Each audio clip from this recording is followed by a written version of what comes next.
Hey Astro fam, it's Tim Soaring Wolf coming at you with a new video, and this video will be all about the Age of Aquarius. Now, if you haven't seen my last video, please check it out. It's only 13 minutes long, and I talk about Pluto in Aquarius, a transit that is currently happening that just started on March 23rd, 2023. So don't forget to hit like and subscribe if you haven't already. I appreciate y'all spending this time with me, and I hope to not waste your time. I want to keep my videos short and to the point. It's easy for me to talk about astrology for hours, but I won't. So this video will be a little bit longer than my last video. But going forward, my goal is to provide quality content with as little fillers as possible, so people don't have to go scouring through hours of material to get to the core of the point. But again, there is just so much about astrology, so I'm going to start off by talking about something very important. Again, the Age of Aquarius. So let's get into it. The Age of Aquarius. And now, in order to understand the Age of Aquarius, first we have to understand what is an age. And before I get too deep into that, it's important to say that currently there's no consensus or consistency amongst astrologers about when the Age of Aquarius began or will begin. And as I go through, you will come to understand why, and I will also explain why I believe we are already in the Age of Aquarius. So, with that, in order to understand what an age is, we have to understand what the precession of the equinoxes are. I've heard lots of astrologers talk about it. I've never heard one explain it, so I'm going to explain it to you guys. The precession of the equinox was first discovered by Ptolemy, an ancient, not ancient, but and I guess to us is ancient, several hundred years ago. Ptolemy is a famous astronomer, astrologer, mathematician, scientist, back in the days when astrology and astronomy were inextricably linked. So people didn't look at astrologers as crazy. They were scientists back in those days, along with the astronomers, the mathematicians, and other scientists. So Ptolemy was the first person to discover, as he was looking through data of the vernal equinoxes, with the backdrop of the fixed stars behind, he noticed that the vernal equinoxes were moving slightly westward. So slightly that it would be come to calculate as 1 degree every 72 years. Now, there are 30 degrees in each sign, 12 signs. So one full circle is 360 degrees, right? So if we're saying that 1 degree, the vernal equinoxes is moving 1 degree every 72 years, if we time 72 by 30, the number of degrees in a sign, we'll get the number 2,160. If you times that number by the 12 signs of the zodiac, you get the number 25,800. So this is why they say the precession of the equinoxes to go through the whole entire zodiac would take 25,800 years approximately, because again, that is a number that is also disputed, and some say a little bit more, 25,000 years. Some people say a little bit less. That's where the discrepancy lies, is the exact time, and are things divided that equally. I've got some pictures for you guys to help illustrate what I was just talking about. So right above me here, you can see the picture of the Earth on its rotation, and how the pole pointing up is slowly moving in the opposite direction, making a circle. It is because of the wobble effect that we even have a precession of the equinoxes. But whereas once the Polaris, the North Star, was the brightest star in the sky, it is my understanding that scientists will in the future call the North Star whatever the brightest star is in the sky above the North Pole. It used to be Polaris. Polaris is no longer the brightest star in the sky. And one day it will actually be Vega, as you can see in the picture, when the Earth completely tilts, pointing in the opposite direction on its 5-degree tilt. Where the point is of the equinoxes meeting, as you can also see in that picture, for the past 2,000 years, the backdrop of our universe here on Earth has been Pisces. The sun, every equinox, has risen over the sign of Pisces. And now, going forward, the next 2,000 years, the sun will be rising over the sign of Aquarius. This backdrop which isn't the age that we transition through, creates an influence over humanity for those 2,000 years. So that's what we're going to go into further. When I was younger, I used to think I was so lucky to be living in the times that we're living in, especially in the year 1999. I was a student in college, and of course, there was a lot of hype that year about Y2K and what was going to happen with the computers moving over to a 00 year. Uh, Computers will be crashing all over the world, causing major catastrophes in all industries. Of course, so it was, the prediction of the end of the world, or on some level, but of course it wasn't. We lived through it. A lot of people cautioned people to stay indoors. Business closed down. They didn't do a lot of their normal things, like the church I was attending that decided to cancel their midnight service that they had always done every year at the end of the year to bring in the new year. And of course, I didn't stay in, like other people cautioned me to.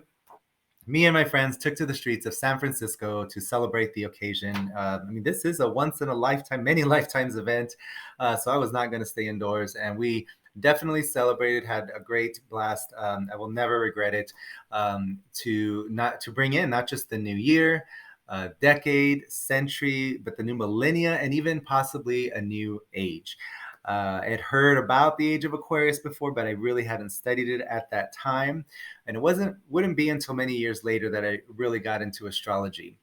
But as I said, I do believe it started a trend of end of the world dates that we've gone through, and throughout all the end of the world dates, the past 20 years that we've encountered, one in particular stands out for many people, and that would be December 21st, 2012. December 21st, 2012 is a very interesting date because of all of the dates of the end of the world that were to happen the past 20 years or so. This one took the world by storm. And it is largely in part because the date was calculated when scientists discovered the end of the long count Mayan calendar. The Mayan long count calendar spans over 5,000 years, and the end was December 21st, 2012. So the hype around the world was this would be the end of the world. They made movies like 2012 and The Day After Tomorrow, which were great, by the way. But this wasn't the end of the world. And I do feel bad for those people that sold everything and traveled the world only to discover that later. But I did always have the perception that this would actually be the end of the age of Pisces. This is the end of an age, the end of the calendar, the end of this age, but the beginning of a new age as well. Where there is death, there is rebirth. And where there is the end of the age of Pisces, the end of the age of Aquarius will now begin. There was a time when I believed that this date was the end of the age of Pisces and the beginning of the age of Aquarius. But I no longer believe that. And it is now my firm belief that the age of Aquarius has begun on December 21st, 2020. Now, y'all might have heard about the conspiracy going around that December 21st, 2012 was actually December 21st, 2020, because when we switched over from the Ethiopian calendar to the Gregorian calendar, we lost 8 years. There's actually some truth to that. And some people have tried to debunk it and say, oh, that's not true. But here's the thing is, I'm no calendar expert. But what I do know is that many, many years ago, there was a lot of discrepancy of calendars between the countries. And so at one point, you could leave one country on October 10th, travel a day to another country, and arrive on October 20th. There was literally up to 10 days discrepancy. And this was a real issue back in those days. So they started trying to uniform one calendar, deciding on the Gregorian calendar. But not all countries conformed, including Ethiopia. Ethiopia is a very cool country because it's one of the countries in Africa that was not colonized. Italy invaded in 1935. The occupation was short. I believe they left the following year. So they didn't have time to really lay down their administration and their ways like other countries have been colonized. So Ethiopia kept its customs, its cultures, and calendar. Even to this day, they use their calendar, the Ethiopian calendar, which states that the year is 2015, and for us it's to 2023 with the Gregorian calendar. So, of course, December 21st, 2012, according to the long count Mayan calendar. And if we're looking at a calendar like Ethiopian calendar, which is actually older than the Gregorian, and then some people say more accurate, we could technically say the date was right. We were wrong, the ones that are looking at the Gregorian calendar. But let me mention the other reason why this date, December 21st, 2020, is the real date of the now the Age of Aquarius, is because on that date we had other things happen, like the grand conjunction in Aquarius. I mean, that alone should be a pretty significant event. We've got Jupiter and Saturn aligning in the sign of Aquarius, but not only that, it was the first time. I mean, the past 200 years, grand conjunctions, which happen every 20 years, have all been in Earth signs. Now, this is also a signaling the beginning of an era of grand conjunctions in air signs for the next 200 years. Isn't that interesting? So, grand conjunctions is when Saturn and Jupiter meet up. And because the two biggest planets are said to be the destiny fate making planets, it is a big deal. And every 20 years, you can go back like clockwork and see the grand conjunction years are always big years. So Saturn and Jupiter teaming up, not just in Aquarius, but in the first degree of Aquarius. I mean, if that's not a sign of a beginning of something new that's starting, I don't know what is. So we have all these signs, not just astrologically in the sky that's happening with the grand conjunction in Aquarius at the first degree, and also beginning an era of grand conjunctions and air signs for the next 200 years. We have the confirmation of the long count Mayan calendar, the specific date that matches up with these astrological events, December 21st, and also the explanation of why there's this 8-year discrepancy where it does actually match the Ethiopian calendar. So when I love to cross-reference things to make sense of things. So it is my belief that we did begin the Age of Aquarius, December 21st, 2020. What happened leading up to the Grand Conjunction in 2020? A global pandemic affecting the lungs, right? With COVID-19. Here is a chart of the years. If we, start with the Age of Aquarius in 2020 and subtracting the 2,160 years per age, this was be the approximate calculation of when each age would begin and end. This backward movement through the zodiac is again based on the movement of how the precession of the equinoxes happen, and we are moving backwards to the zodiac. Therefore, we were in the age of Pisces. Now we're in the age of Aquarius, right? But this timeline also follows the theory of creationism.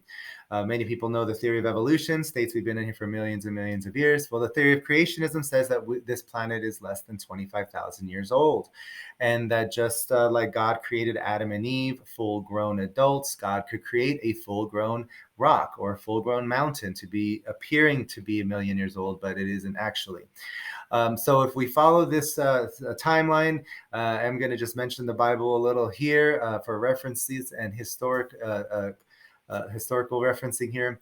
But yes, following the theory of creationism, we could say that around the age of Cancer, or maybe before that, was the creation of everything, the universe and the planets and everything. Cancer is the sign of the Divine Mother, birth, of course, the birth of everything, followed by the age of Gemini, which would lead to the age of the twins, the age of duality.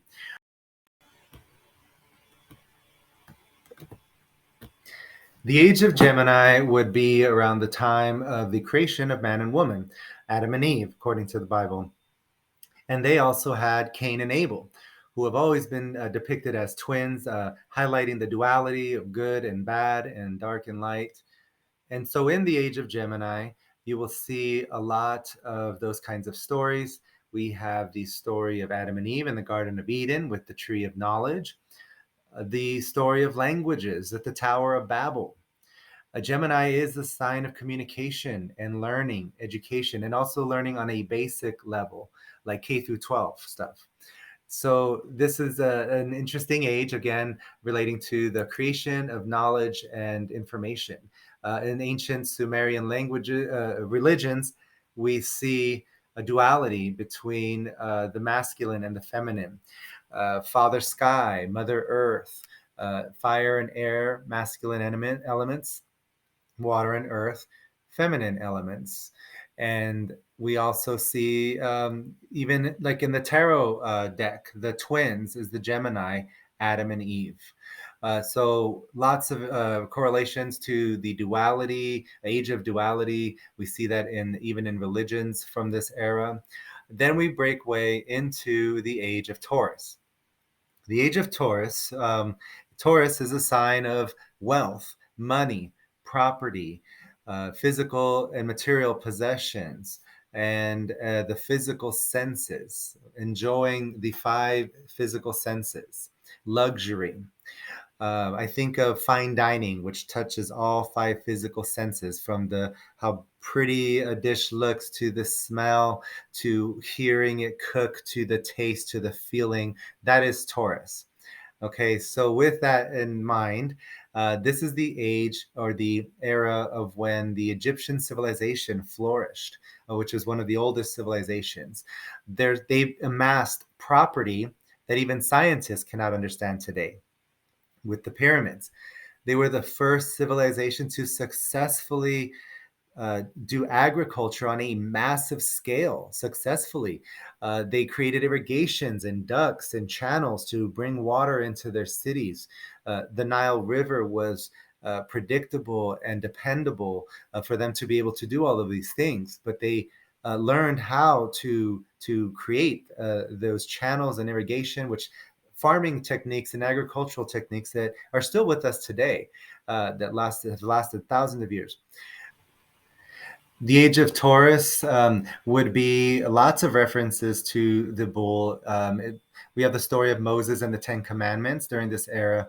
And what did the people do while growing impatient for him to come down from the mountain? They created a golden calf to worship. We'll see other golden calves and golden bulls during this era. The Egyptian culture worshipped Hathor, the mother of the sun god Ra. Interestingly enough, Ra, the sun god, is associated with the age of Aries, fire, and that was the age to follow. But yes, in other cultures as well. This is said to be the era when Hinduism was created. Hindus have a lot of reverence towards cattle. They do not eat beef, and they consider it a very sacred animal. And this was around the time that Hinduism was created. As the age of Taurus broke way to the age of Aries, fire became a holy element. In the age of Aries, God commanded the people of Israel to burn sacrifices towards him, starting with the bull sacrifice, the ram, and then towards the end, the goat for the sins of the people. And this was the order of the sacrifices for the tabernacle of feasts. It was always the bull first, and then the ram, and then at the end the goat. So it's interesting how that follows the order as well.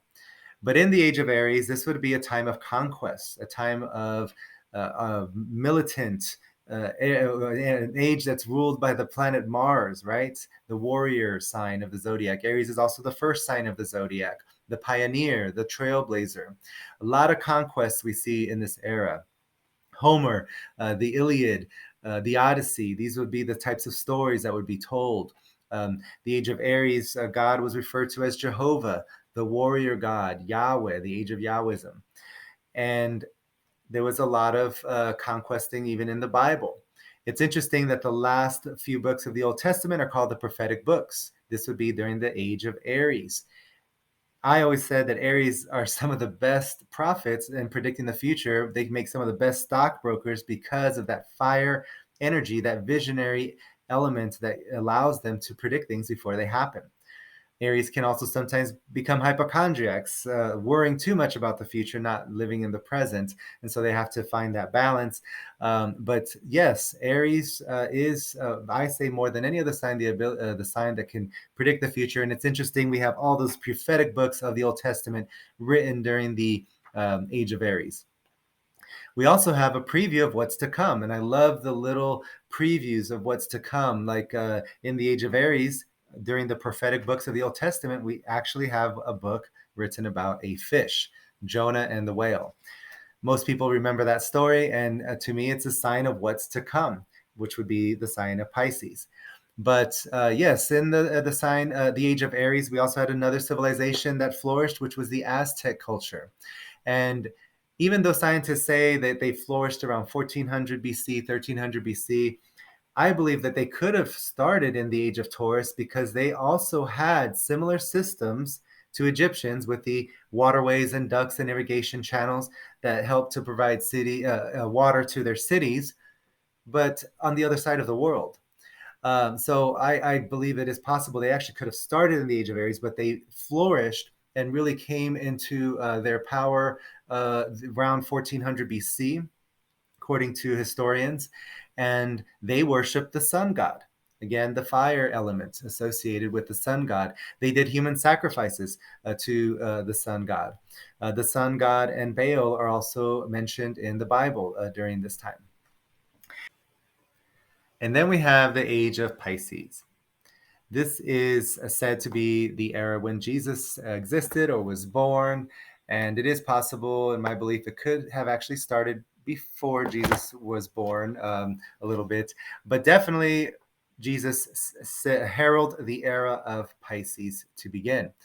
Jesus introduced water baptisms, and now water was the holy element. He said he was the last sacrifice. Therefore, there was no more need to be doing those fire sacrifices on an annual basis like the Israelites were doing before he came on the scene. So he was the last sacrifice, no more need for those fire sacrifices. Now we have water baptisms. But also, Jesus called his disciples, who were fishermen, fishers of men. So they were fishermen, but then he called them fishers of men also as evangelists. They were known for drawing fish in the sand, and the symbol of Christianity rose in the past 2,000 years to be one of the world religions, and fish is the symbol of Christianity still to this day. Jesus is also known for many miracles, and one of them involved two fishes, 5 loaves of bread. I love the symbolism again of what's to follow and what will be coming, because in Mark chapter 14, Jesus told his two disciples to go into the city, and there would be a man bearing a pitcher of water. Follow him. The two disciples, his fishers of men, are the Pisces, going in to meet the man bearing the pitcher of water, Aquarius. And then it's interesting, he even says, follow him, signaling what's to follow in the age of Aquarius, right? So again, other things that has happened in the age of Pisces. Pisces isn't just about water and fishes, or fish, I should say, but Pisces is about creativity, the water element of emotion, that watery illusion, which creates fantasies and illusions. And Pisces is known as a sign that is a very creative and imaginative sign, and the master of illusions and fantasies. And therefore, we have seen a lot of that in the past 2,000 years in regards to the creativity. We saw the Renaissance after a dark period of revitalizing beauty and art into the world, with people like Leonardo da Vinci and Raphael, musicians like Mozart and Beethoven, and even Disney. However, as we progressed and got closer to the age of Aquarius, we are now starting to see art shifting even to the AI art and digital things. I believe the last Disney movie drawn by hand was The Little Mermaid, and after that, it changed. But even then, up until that time, we saw lots of creativity, imagination. We saw the rise of Hollywood and the silver screen and cinema. and the illusions that cinema can create and escapism. We also saw all kinds of advancements in the medical field. Pisces is also rules taking care of others and on a medical basis, and the medical field, and even recreational medicine, all of that sort of stuff. So, with the age of Pisces giving way to the age of Aquarius, now we reach the age that we are in. Of course, Aquarius, we'll talk more about in a moment of what that means and what to expect. But it's all about technology and advancing humanity and the giving power back to the people, the revolution of going against the flow for the progress of humanity. We're now actually evolving as a human species, may come to fruition. It has always been my question of why, with the knowledge and technology that we have, why aren't we evolving? Why are we still stuck in going around the same illusions and fantasies and problems of power or control that we've had for so long? And I believe that will break way into this new era in the age of Aquarius. Some astrologers believe that we are not in the age of Aquarius yet, because Aquarius is a Saturn ruled sign, and Saturn being a cold, harsh, dry planet, and also in old astrology being the devil, it would be a very dystopian era. And although Saturn is the traditional old ruler of Aquarius, we have to remember that Uranus is also now the new ruler of Aquarius. And that planet was discovered the last time Pluto was in Aquarius in 1781. And that was when Uranus was said to be now the new ruler of Aquarius. But I don't believe the end of the world is actually going to be anytime soon. And if there is ever going to be an end of the world, according to biblical prophecy in this timeline, it could definitely be maybe in the age of Capricorn. Capricorn, again, symbolized by the goat also associated with the devil, Saturn in old astrology, and then followed by a Jupiterian ruled age of Sagittarius. Sagittarius is a sign of bringing together all nations, all cultures, all languages. Whereas we started off earlier in the age of Gemini with the Tower of Babel and the languages being confounded, we may end the age of Sagittarius, everyone coming together. The book of Revelations talks about 1,000 years, the devil ruling the earth. Those 1,000 years could very well be during the age of Capricorn. And then once the end of that age and the beast is locked up, as the book of Revelations talks about, it talks about a new world being created, a new Jerusalem coming down from the heavens, God wiping away everyone's tears, there being no pain and no death anymore. So this would just be one theory based on this astrological timeline. So I'm not really worried about the world ending anytime soon in my lifetime. So to go back in time a little bit, I would like to revisit the 1800s and the year 1890 to be specific. This was the year on February 26th where it would appear in a French magazine called Le Femme, for the very first time printed the words Age of Aquarius. And this man, August V. Van der Kamp, I'm not sure how to pronounce his last name, so I'm not going to try. However, he said that on March 21st of this year, 1890, we will be entering into the cycle of Aquarius, or the age of Aquarius, and Aquarius is in the house of a woman, and therefore men will be equal to women will be equal to men, and men will be equal to women. Something along those lines. But as we know, in the late 1800s and early 1900s, men were not equal to women, and it is still having struggles with that equality even now. But I do believe it will be possible in the age of Aquarius. Aquarius is also ruled, again, the new ruler is Uranus.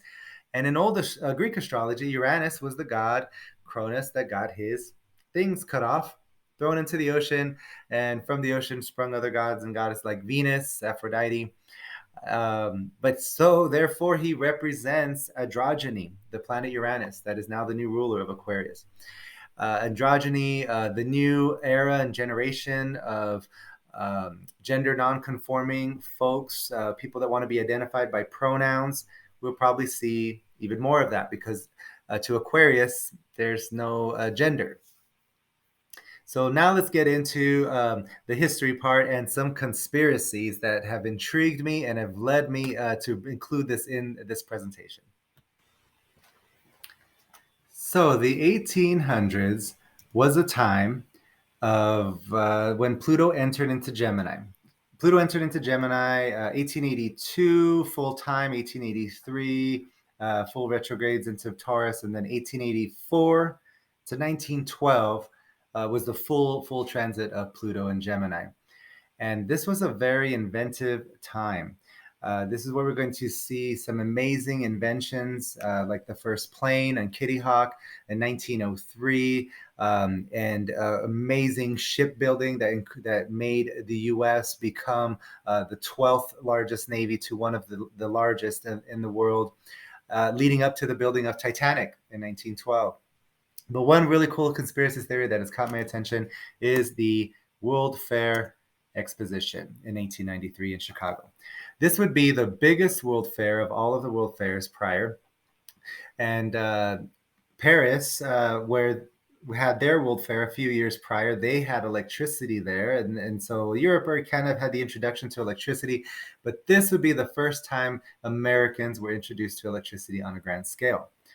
By the way, in France's World Exposition, that was when they built the Eiffel Tower, and the Eiffel Tower was the main event, and all that area around the Eiffel Tower was where their World Exposition was held.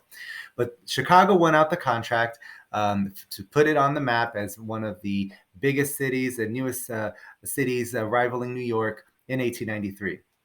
And in 1893, they built this massive complex, almost 700 acres, between 600 and 700 acres. For reference, downtown Chicago is 1,000 acres, and Disneyland and California Adventures combined is less than 600 acres, to give you an idea. But the conspiracies that revolve around the World Exposition, Chicago, revolves around the fact that there's no way they could have had the technology to build almost a little city so quickly, and then to tear it down afterwards. They must be covering something up. And so there's all kinds of interesting conspiracies. But my belief is that they did have the technology to do this and create this. And it was during a very inventive time. This is a picture of the main area. Again, a little closer view of what we were just looking at. You can see in the background there that gold statue. Pay attention to that. And this was a time of just a lot of progress, and inventions. And this World Fair Exposition was kind of the highlight of that era. We have a lot of classical inspired architecture. There was all kinds of inspiration, transportation that would made it easy, with canals, moving walkways, even elevated trains. So Gemini is about transportation, and they had that. Here is another picture of what it actually looked like, looking to the other side. Look at that art. Look at the architecture. It was just beautiful and amazing how they were able to come up with this. And there's another picture of the architecture, and this one is in color just to give us another viewpoint. This is another view of that same building with the Statue of the Republic that we just saw in the background, which was covered fully in gold leaf. Some people thought it was solid gold, but it's said to actually have been copper underneath. But this statue is just amazing. 60 feet high. For reference, is the faces on Mount Rushmore, 5 to 6 story building, semi truck from with the trailer from the beginning the beginning to the end of the trailer. And this is look at the opposite view, looking back. Many people traveled by gondola to look at the different exhibitions of this fair. A lot of the buildings, the majority of them, were accessible by water, so boats could easily bring in supplies and whatnot. The elevated train was another invention that debuted here at the World Fair Chicago. This is where we get the L trains from that ended up all over Chicago because of this invention that first started here. So these elevated trains went around the whole fairgrounds and created a loop. They initially tried to charge people, but there was a little too much confusion. Some people didn't want to pay at different intervals, and some people wanted to stay on a round trip to get their full money's worth. So they let people ride freely, and there was people on there that didn't realize they were on a loop, even counting 4 or 5 Ferris wheels, even though there was only one. By the way, the Ferris wheel was also an invention that debuted here by Mr. Ferris. But the biggest thing that really just stood out here at the World Fair Exposition, of course, was the electricity. Here's the moving walkway that would take people to the end of the pier on Lake Michigan to look at the views, and people could just sit or stand. But this electricity building is where the magic happened. And of course, the electricity building featured everything electrical. There was electricity, though, throughout the entire complex. And this is another reason why it was called the White City. Imagine, guys, just the magical feeling of the air of seeing not just a house light up, but an entire city. And just the magical feeling of seeing that for the first time. This could definitely be part of the reason of why it burned down, with all the electricity of them using it for the first time, maybe not understanding how it worked. But it wouldn't have been possible had it not been for this guy here, Nikola Tesla. And Nikola Tesla, you hear a lot about him and his inventions all the way up into 1888. And then in 1889, he created the Tesla coil, which would revolutionize electricity, providing an alternating current instead of the direct current like Edison. And alternating current provided for electricity to be used for over long distances, which had been so much more expensive before this. And I really believe Nikola Tesla was on the verge of even finding other ways to use electricity that could have provided a way for free energy to the world. But of course, that was not would be the end of his story, as the company Westinghouse came in to buy the patents and his ideas to then provide electricity for the World Fair Exposition as well as other cities. And you did hear about Westinghouse afterwards, and they and even made appliances well into the 1950s. But you don't hear about Nikola Tesla after 1889 very much, except that he was deemed crazy and he died a pauper alone in his New York City apartment. It is my belief that Westinghouse or whatever companies that bought his intellectual property, probably took more than what he maybe wanted to give, because you don't hear about him improving upon his stuff anymore. And I believe he could have been blocked. I believe they could have blocked that or either bought him out. Either way, the intellectual property that was Nikola Tesla became a part of another company, and electricity went down a completely different road. But this is important because moving into the age of Aquarius, this is my belief that we are not going to be fighting for property.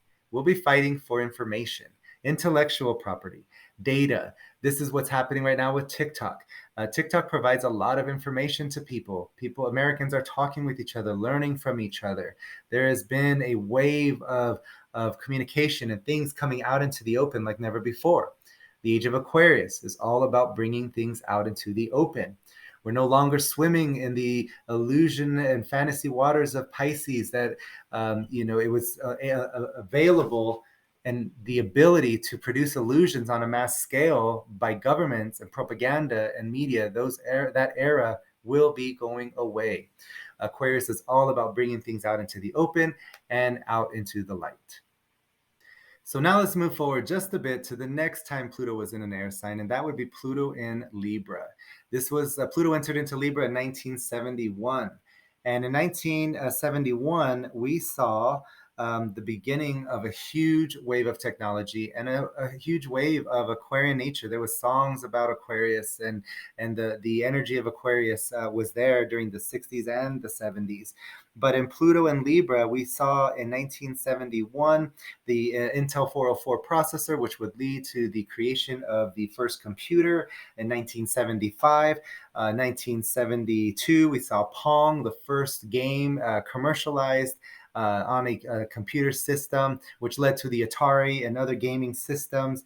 1973, the first cell phone connecting people. Again, Libra is about relationships and the sign of relationships. 1974, barcodes. You could scan things and pull up a lot of information through the barcode. And then, of course, 1975, Apple, the first computer, and then the Apple company after that, 1976. But there was also another mention of the age of Aquarius during that time.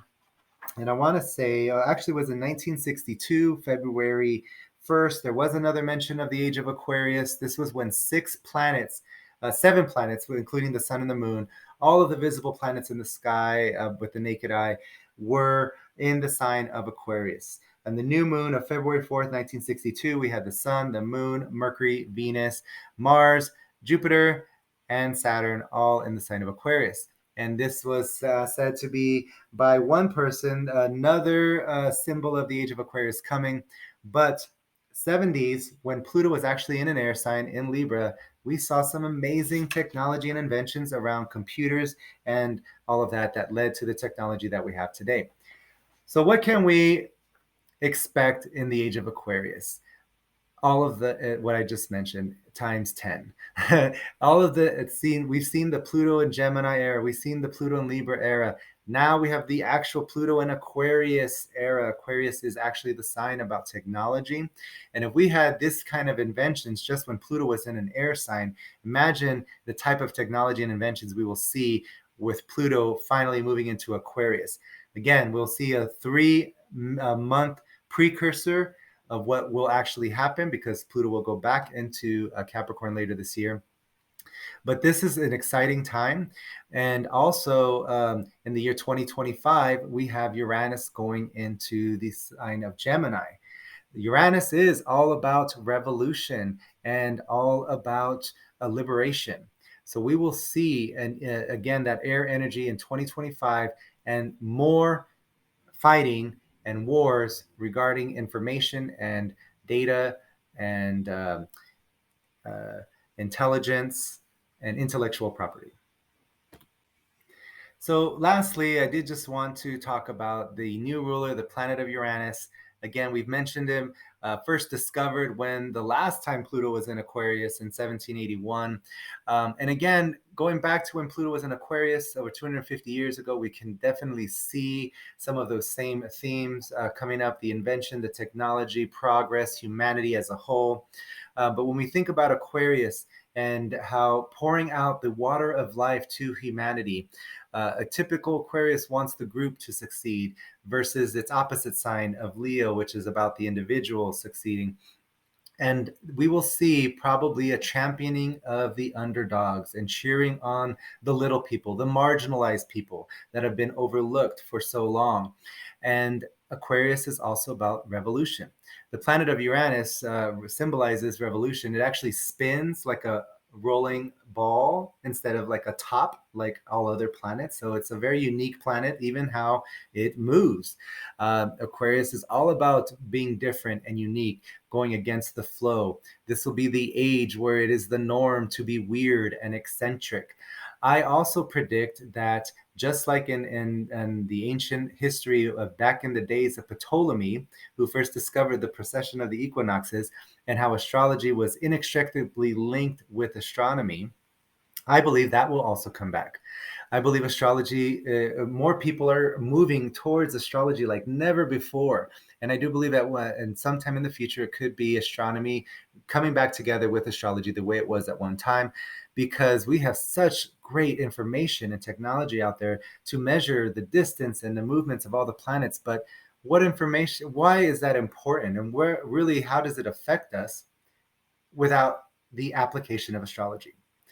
So I do believe that astrology will come back into the scene with a huge force. And even in religion, where we saw religious wars being fought through the age of Pisces, and religion and what people believe in being such of a huge importance, people may now start to drift towards the Aquarian beliefs of metaphysical things and astrology and the crystals and all those things that were back in the Aquarian age, the 70s, when we had 7 planets in Aquarius in the 60s, and then when we had Pluto and Libra in the 70s with all of the inventions. So that all of those themes that we've already seen in the past, in the 60s, 70s, in the 1890s and early 1900s, was the waves that symbolized the age of Aquarius coming. Now we are finally in it. We will start to see more of all of those themes of Aquarius. And of course, the liberation, things coming to light, information, people pulling things out of thin air, intuition wise, making their money out of thin air, virtually, online. And of course, the expansion of the web, expansion of air travel, space travel, possibly time travel. And that's it, guys.